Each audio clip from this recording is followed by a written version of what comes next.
Gue selalu baru dengerin podcast sama Aida doang. Emang kau belum dengerin yang lain? Enggak, belum. Oh, oke. Oke sih, suara udah oke ya. Tes. Nah, itu udah mantep. Oke, kita mulai. 1, 2, 3. Oke, balik lagi sama Dana di sini. Gua mau ngobrol-ngobrol lagi nih sama temen gue. Halo semua. Halo, temen gue unik, unik. Kalau lu liatin nanti gue agak zoom, mungkin mukanya dia mirip siapa tau nggak? Muka lu mirip siapa? Lu kan sering dijuluki mirip artis ya.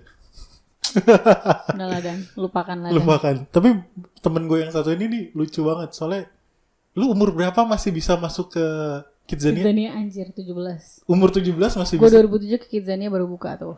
Lu 2017 umur 17 tahun, lu masih bisa di Kidzania. Terus pengalaman apa lagi? Sampah sih. Enggak, itu kan baru buka. Terus kayak adik gue masih SMP, adik sepupu ya. Udah. Terus kayak kita bohong kayak biar bisa main. Ya udah, tapi keren sih. Karena Kidzania asli. Karena gue ngaku jadi umur 13 tahun. Lu ngaku jadi umur 13 tahun. Ternyata yang waktu gue ngaku 13 tahun banyak yang ngaku juga, ada yang umur 15, 16. Padahal sebenarnya itu lebih tua. Iya, tapi kan ngaku 13. Karena kan lu kalau enggak salah tuh 13 tuh terakhir limit. Lu bisa 13 main tuh semuanya. limitnya lu bisa main semuanya di Kidzania. Gue jadi arkeolog, jadi belanja-belanja, bikin pizza, ke klub. Lu bayangin gue nggak, anjir Kidzania nih keren banget gitu. Ya udah pakai gitu. Iya, dia tuh awet muda soalnya. Awet muda banget dia. Temen gue yang satu ini soalnya. Tapi iya, waktu gue ke UK, gue kan mau apa namanya? Mau minta kayak coklat Baileys ya. Gue disuruh nunjukin ID dong. Sialan, dulu gue udah umur 25. Ya lu soalnya awet muda banget, anjir lu imut-imut kecil dan sekarang udah punya anak tuh. Ya, gila, anak punya anak lu. Udah oke, itu introduction aja. Nah, sekarang kita mau ngomongin apa nih, Bet? Apa itu kalau bilang Jawa apa Soekarno? Iya, biasanya pada gak briefing. Ya, kan biasanya gitu, openingnya tuh biasanya mau ngomongin apa nih, terus lu bilang mau ngomongin apa ya, dan enaknya gitu doang. Oh gitu ya. Sama aja lu kayak Aida anjir. Kayak dia temennya Aida dan Tami juga dan Boim juga. Dan kita semua temen lu ya. Makanya ada di sini. Iya. Makanya ada di sini. Ya udah, ini gue mau ngomong sama Ibet tuh, gue kepikiran tuh sama lu tuh cuma satu topik soal Javanisme, Jawaisasi, Jawa. soal hal-hal kejauhan. Karena menurut gue tuh lu unik banget. Lu kan aslinya orang Batakaro, tapi demennya malah Jawa. Karena beberapa orang Batak yang gue kenal, mereka tuh sangat suka sekali menggali atau suka banget mempelajari dan memberitahukan ke orang-orang soal gimana kesukuan mereka gitu. Nah, lu nih, bener maksudnya banyak anggapan bahwa orang Batak tuh agak chauvinis gitu kan? Iya kan? Iya, semuanya gitulah. Iya kan? Maksud gue, nah lu malah aneh, lu malah lebih membanggakan atau lebih pengen mempelajari budaya lain, budaya Jawa. Alasan utamanya kenapa sih? Lu mungkin awal karena gue suka Soekarno sih. Lu suka Soekarno? Gue suka Soekarno. Pertama tuh SMA. Gimana tuh lu suka Soekarno? Jadi kayak di SMA gue tuh kayak lo sebelum lulus lo tuh harus kayak macam bikin tugas akhir apa yang lo suka. Nah gue itu waktu itu, tapi ini sebenarnya pas gue teliti pas kuliah, gue cupu juga ya nulis gitu. Tapi ya udahlah, itu masa ya tonggak awal gue mencari tahu tentang Soekarno. Gue pertanyaan gue cuma satu, kenapa Soekarno istrinya banyak? Iya, itu tesis. Itu tesis pertama lu? Tesis pertama gue waktu gue SMA kelas 3. Buat kayak macam tugas akhir gitu loh. Terus gue baca buku Sarinah lah gitu, yang lain-lain. Oh ya, singkat cerita, Soekarno tuh kayak sosok yang kurang kasih sayang tapi pecinta wanita. Terus kayak ada simbol, tapi satu lagi dia kayak memposisikan diri sebagai kayak Raja Jawa gitulah. Itu yang gue baca pertama kali, itu yang mengantarkan gue ke pemikiran politik Jawa tuh dari situ. Jadi lu pertamanya awalnya ngulik soal Soekarno gitu kan? Ya kenapa dia banyak istri gitu. Iya, kenapa dia banyak istri, terus ternyata kenapa dia banyak istri karena dia kurang kasih sayang, tapi sebenarnya itu adalah refleksi hidup dia terhadap Raja Jawa gitu. Bahwa Raja Jawa tuh enggak juga, maksudnya ada sisi lain. Nah, itu gue tuh jadi suka sama apa ya, waktu gue S1 ini bareng Mandana di ilmu politik UI kan ada mata kuliah pemikiran politik Indonesia. Nah pada saat ada mata kuliah Bu Is Bodro ini Suyanto gitu ya.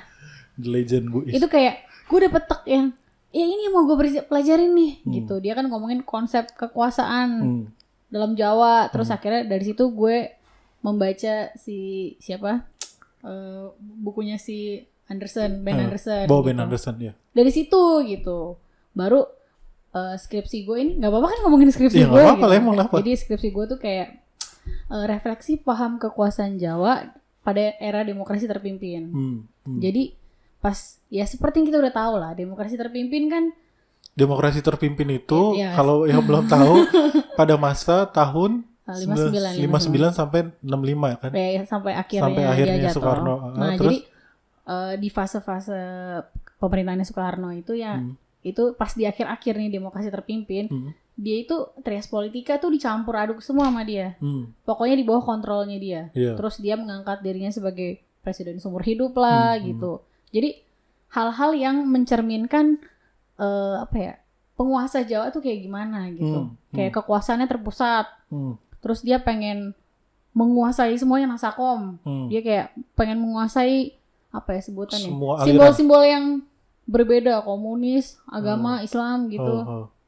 Nasionalis, semua dalam genggaman dia sebagai juru kuncinya. Itu kan Raja Jawa tuh kayak gitu.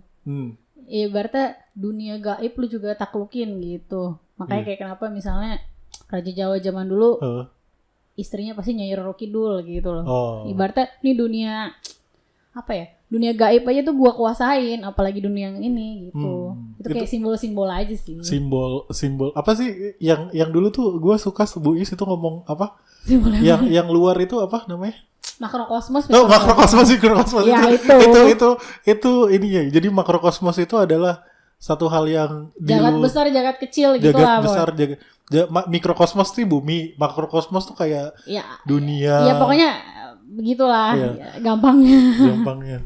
Nah, terus sepengalaman lo dari lo mempelajari soal Jawa berawal dari Soekarno, terus masalah akhirnya gimana refleksi kejawaan itu, apalagi yang membuat lo tertarik di? Nah, jadi pada saat gue masuk ilmu politik, wah itu menurut gue jurusan yang the best buat gue karena lo gak merasa salah jurusan ya malah ya? Setelah hari ini padahal banyak teman-teman kita yang merasa salah jurusan. Mungkin karena gue di ilmu politik, gue belajar pendidikan politik, tapi gue juga bisa kuliah belanja ke sastra Jawa. Oke.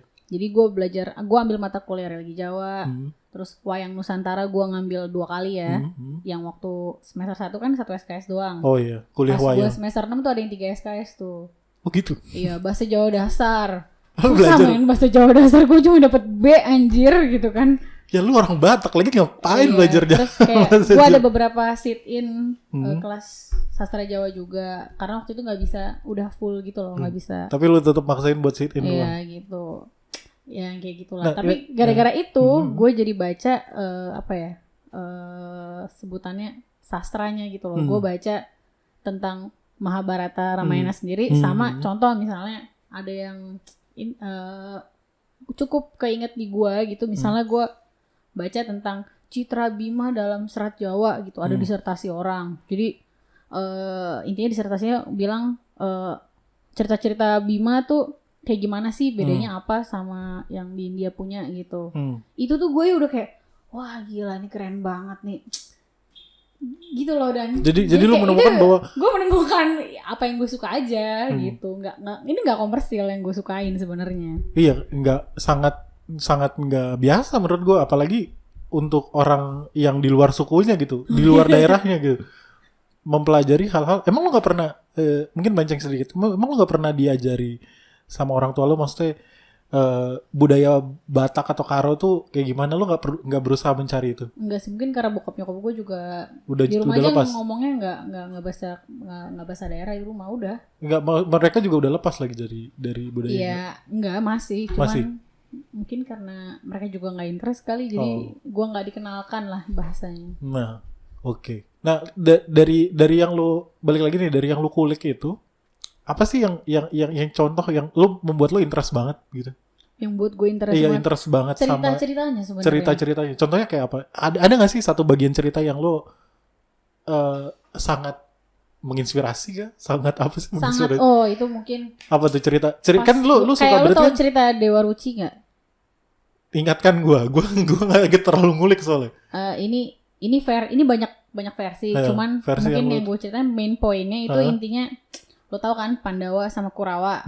Nah singkatnya ini cerita tentang Bima. Bima itu kan anak kedua dari keluarga Pandawa. Nah pada saat mau perang Baratayuda, dia itu galau, pengen mencari makna hidup coy.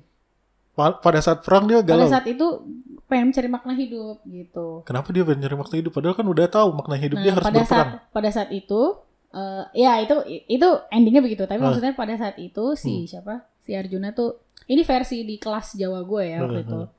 Jadi pada saat itu si gurunya kayak ngomong, siapa nih yang mau jadi kesatria gitu. Kurang lebihnya si Arjuna menjawab, dharma gue sebagai kesatria. Tapi si Bima, dia bilang, enggak, gue pengen mencari tirta marta, air suci, atau kalau dibahasain adalah gue pengen mencari makna hidup gue. Berarti si Bima adalah anak hipster zaman itu ya? Iya Pak, mungkin begitu, benar-benar. di tengah teman-temannya harus saudaranya udah harus siap-siap perang. Udah siap-siap nih anak dia kayaknya, tuh kayak pengen benar-benar mencari makna hidup. Iya, kayaknya abis dengerin 420 tuh kayaknya. Nah, pada saat itu dan si Bima itu kan ibaratnya setengah kekuatannya Pandawa. Kalau Bima nggak ikut, Pandawa kalah. Kayak gitu, sesimpel itu. Nah, pada saat itu dia ngomong lah ke gurunya dia. Guru, aku pengen mencari makna hidup. Ada di mana? Tirta Marta ngomongnya. Gurunya siapa? Gurunya tuh sama, ibaratnya gue lupa namanya. Intinya si gurunya itu tuh guru Pandawa dan Kurawa lah. Nah, gurunya bilang, Bima, lo pergilah ke tempat X, ke lautan yang dalam gitu. Oke, guru. Sampun lah ya. Sampun. Dia pergi ke sana, tiba-tiba dia ketemu monster gede lembur nawa. Waduh, tapi dengan namanya lembur nawa. Ya, itu versi di situ. Ya enggak apa-apa, kasih tahu aja. Terus di situ wah dengan kuku pancanakannya dia berhasil menyobek-nyobek, dia bisa hidup lagi. Masa dia bisa mengalahkan dia si menang. Hewan itu, dia balik lagi gurunya. Guru, di sana tuh enggak ada Tirta Marta. Mungkin di tempat lain. Di tempat lain ke ladang yang luas gitu kan, ke hutan, dia ketemu monster lagi. Wah, hampir mati, tapi dengan kekuatannya dia berhasil mengalahkannya lagi. Dia balik lagi ke gurunya. Enggak ada juga. Terus sampai akhirnya sebenarnya gurunya itu enggak tahu di mana Tirta Marta. Yang gurunya pengen si Bima tuh mati. Kenapa gitu? Karena dia berpihak pada Kurawa. Jadi bayangin guru lo sendiri bisa nge-backstep lo. Iya. Gitulah kurang lebih. Tapi maksud gue poin ceritanya itu. Nah ini belum. Sampai akhirnya dia kan terus mencari tuh. Tapi sebelum pada saat ibaratnya dia pasti nyari, itu ibunya ya udah nemuin dia. Lu ngapain Bim? Ini udah mau perang Baratayuda gitu. Lu siap-siap. Oh tidak ibu, gue pengen mencari Tirta Marta. Sampai akhirnya dia ketemu sama sesosok Dewa Ruci. Nah Dewa Ruci tuh mungkin 1/10 kali lebih kecil daripada dia kali ya. Jadi pas dia ketemu si Dewa Ruci ini apa dewa? Dia emang beneran dewa? Iya pokoknya adalah orang gitu lah ibaratnya. Orang. Terus kayak lu siapa? Aku Dewa Ruci gitu. Saya pengen mencari Tirta Marta. Masuk aja ke dalam tubuh gue. Loh, si Bima kan bingung ya. Gimana caranya gue segede lu mati. Lu masuk ke tubuh. Gue masuk ke tubuh lu. Enggak, lu masuk dalam gelas gitu. Ya kan jauh. Gimana? Tapi ya tadi akhirnya dia bisa masuk dari telinganya. Terus pas dia masuk ke dalam tubuh Dewa Ruci, dia kayak ngeliat rahasia alam. Apa yang kotak Pandora ya, terus berarti. Kayak seluruh warna di dunia dia melihat apa sih yang ada dan tiada. Dia merasakan ketenangan dirinya di situ. Terus dia tuh kayak gue mau di sini aja men, ini udah nyaman banget. Tapi si Dewa Ruci tuh bilang enggak Bim, lu tuh harus keluar dari sini karena dharma lu sebagai kesatria untuk perang Baratayuda belum selesai. Nah sebenarnya Dewa Ruci tuh nggak pernah ada. Dewa Ruci adalah dirinya Bima sendiri. Jadi kalau orang Jawa zaman dulu nih, ini cerita itu kayak menggambarkan lu tuh berperang melawan hawa nafsu sebenarnya. Jadi misalnya lu ketemu naga, lu tuh kayak orang semedi gitu loh. Kayak lu nggak makan, nggak minum, biar ningkatin apa sih namanya? Rasa lu lah ibaratnya. Sampai lu tuh tahu, lu ibaratnya gimana? Sampai lu tuh udah kayak manunggaling kalau Gusti gitu. Lu dan Tuhan udah sama. Jadi lu tahu apa fungsi lu di dunia ini karena lu udah bersama Tuhan gitu lah. Itu cerita yang bagus banget tentang makna hidup yang gue suka dari. Tapi poinnya adalah berarti si Bima itu menemukan makna hidupnya dengan cara dia. Ya itu, orang Jawa itu menemukan makna hidup dengan cara berlaku gitu. Dengan apa? Berlaku. Oh iya, semedi gitu. Kayak lo nyari wahyu itu kan bisa dibilang sama dengan makna hidup. Nah, perlambangan Dewa Ruci itu sebagai dia itu kayak ya udah dia itu tempat bersemedi lah. Enggak, Dewa Ruci itu kayak diri lo sendiri, lo mengenal diri lo sendiri gitu. Itu gue pas dapet di kelas itu tuh kayak dalam banget ya religi Jawa nih gitu. Coba anak hipster tahu itu. Jadi anak hipster belum tahu apa-apa kalau sebenarnya ini sama gini nih, dan satu lagi ya. Aduh maaf ya. Ini di kelas Jawa gue juga ngomongin bangunan Borobudur waktu itu. Jadi Borobudur kayak ada Arupadatu, Kamadatu, apa gitu sama yang paling atas. Nah paling atas itu harusnya kalau nggak salah nih, seinget gue 8 stupa. Lu pernah ke Borobudur nggak? Ya pernah lah. Tapi gue nggak perhatiin banget. Tapi di atas itu kosong. Iya, di atas kosong. Artinya apa? Kalau kata anak arkeo nih, 8 kali kosong. Jadi pencapaian hidup orang buat orang Buddhis itu ya kayak Tom Samcong, kosong adalah isi adalah kosong gitu kan. Iya, maksudnya lebih dalam lagi, dan maksudnya lo tuh udah nyatu lah ya. Lo gak ada lagi yang lo inginkan lah gitu. Gak ada lagi yang lo inginkan. Kenapa dan? Gak apa-apa. Iya pokoknya itu. Oke. Jadi aduh. Iya, oke. Gimana? Enggak apa-apa. Ya, jadi lanjut aja. Kurang lebih tuh itu cerita-cerita yang gue tuh suka banget, yang sebenarnya gue nggak dapetin itu di sekolah gue. Di mana ya? Gue dapetnya di ilmu politik lah, Di ilmu politik dalam artian gue dibukakan, ibaratnya dibukakan. Oh ternyata gue sukanya yang ini nih gitu. Coba sorry, ini lo. Oh gimana? Udah. Oke. Tadi kesalahan teknis guys, sorry. Tapi maksud gue gini. Gue jadi lupa kan maksud gue sebenarnya tuh sejarah Jawa kayak tadi gitu yang lo ngomong Bima tuh, gue langsung kepikiran bahwa pencarian orang terhadap jati diri hidup atau tujuan hidup itu bukan hal yang sebenarnya baru di masyarakat modern gitu. Oh iya memang. Maksud gue, lu kalau belajar sastra Jawa kayak gitu aja tuh, maksudnya dari sastra Jawa ya. Iya, walaupun tapi ini ibaratnya bukan sastranya banget. Iya bukan sastranya, maksudnya kayak apa ya istilahnya ya, kayak cerita lah ya, cerita Jawa itu lu nggak perlu dengerin ceritanya siapa gitu, misalnya bagaimana seseorang mencari makna hidup gitu kan, misalnya kayak di lagu-lagu indie gitu misalnya.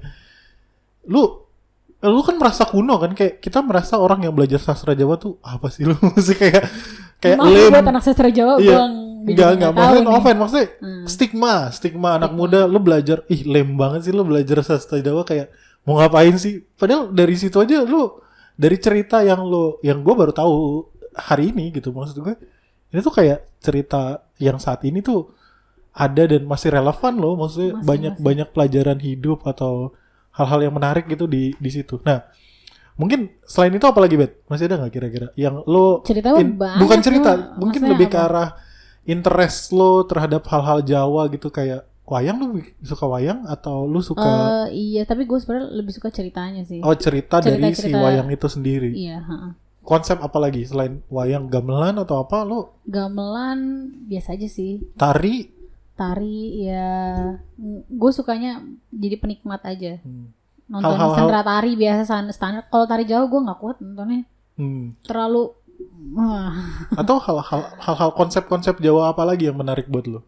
Ya paling konsep kekuasaan itu kan yang dari si Om Ben yang bikin. Om Ben maksudnya? Ben Anderson. Oh Ben Anderson. Itu kan maksudnya wah gila ya nih, emang jenius sih Ben Anderson. Dia bisa. Baru meninggal bukan sih? Udah lama ya. Yang baru meninggal siapa ya? Just nggak tahu. Udah lanjut. Yang meninggal kayak si Lancaster. Lancaster. Kayaknya gue liat di Facebook sih. Iya gue liat di Facebook si Lancaster. Lanjut sorry. Jadi out of topic. Iya. Konsep kekuasaan soal Jawanya. Terus tapi mungkin kayak main pointnya gue lebih ke arah simbol-simbol kekuasaan itu sih. Yang gue suka. Apa? Gimana? Ini lo pegang.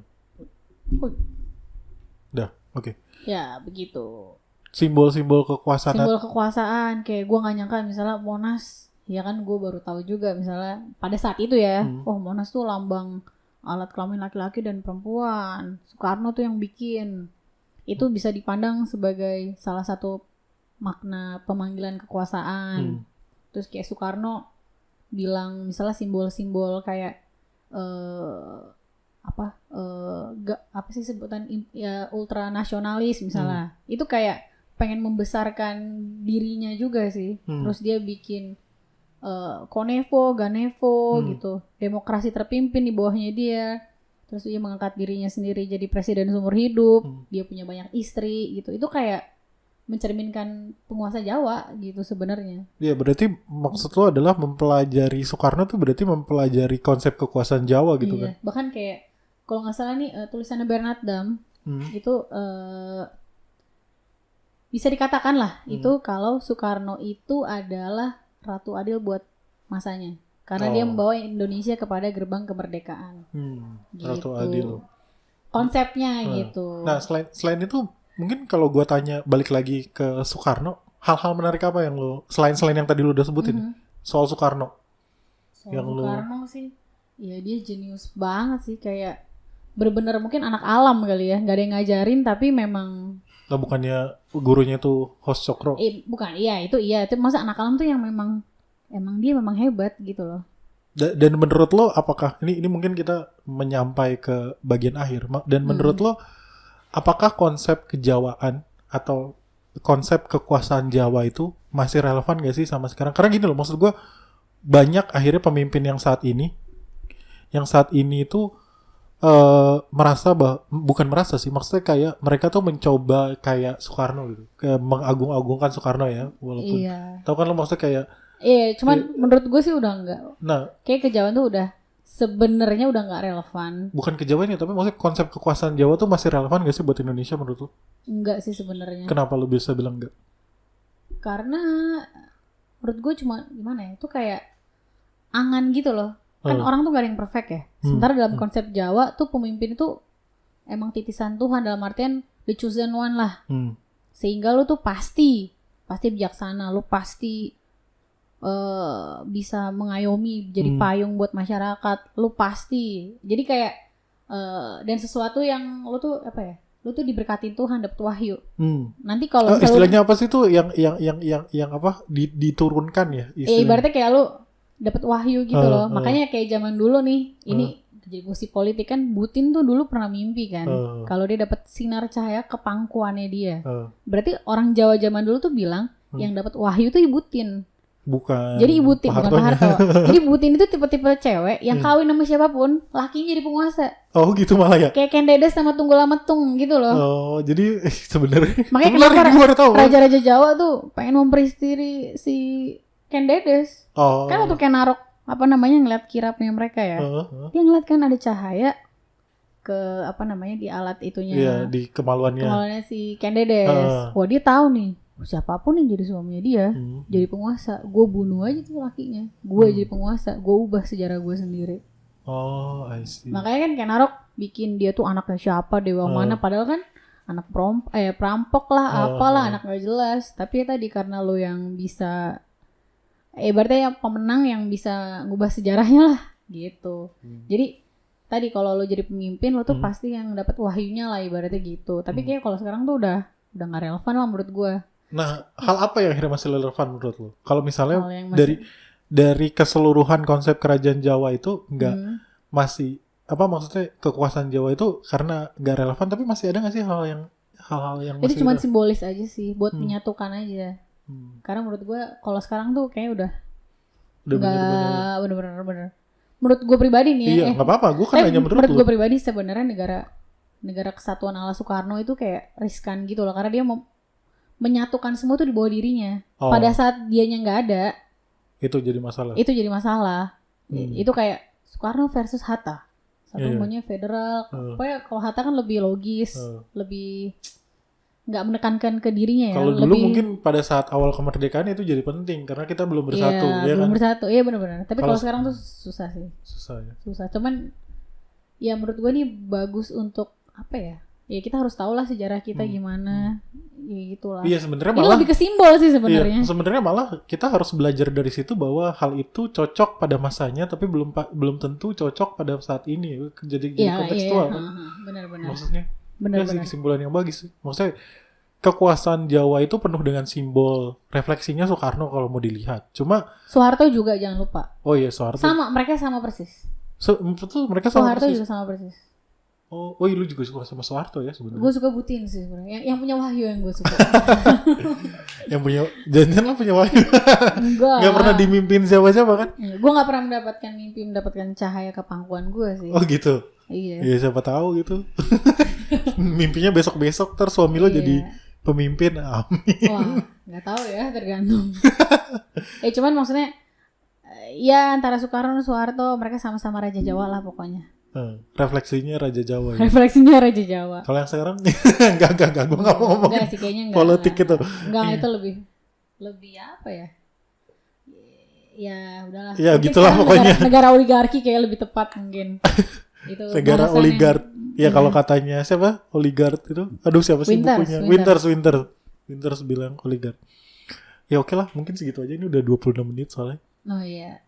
Apalagi ya? Ya seru sih. Seru emang, tapi temen gue emang unik ini nguliknya soal Jawa bukan soal Bataknya, padahal harusnya ngulik soal gimana Raja Batak itu di sana atau karena gimana beda kali. Mungkin karena literaturnya itu juga karena juga orang Batak belum ada Karo. Iya maksud gue orang Karo belum punya kekuasaan. belum kayaknya bukan